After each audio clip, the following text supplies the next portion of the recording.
Welcome back to this week's transcribed edition of Equity. This was a big week of news that the Equity duo had to cover. Kate was at the Code Conference, Fortnite Maker, Epic Games bought House Party, and a bit more on the Birdscoot deal. Then came talk of the CrowdStrike IPO, which gave way to a heated discussion about dual-class shares. Alex Wilhelm, I think it's honest.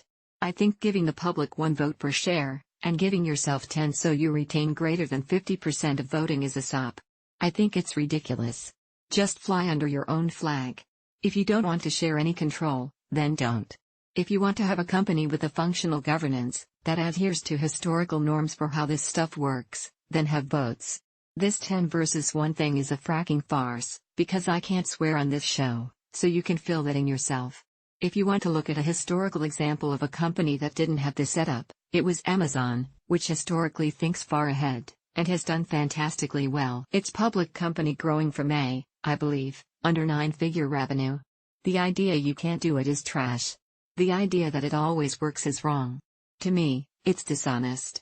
If you're going to sell shares, go public, and float, share the voting power with your shareholders. Don't treat them like children, and you like a god. You're not. Kate Clark, Alex is getting really worked up, but I totally agree with you. That's why I want to Wilhelm. I'm not worked up, I'm angry. Clark, that's why I wanted to talk about it though, because I think it's important. I think what you just said is a perfect summary of why it's messed up. The only thing I think that will really change this, is to see whether these dual-class stocks, versus single-class stocks, perform differently on the market.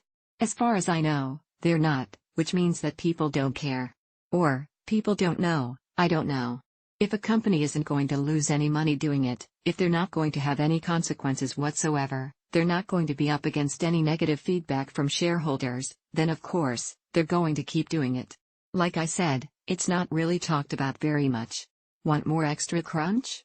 Need to read this entire transcript? Then become a member. You can learn more and try it for free.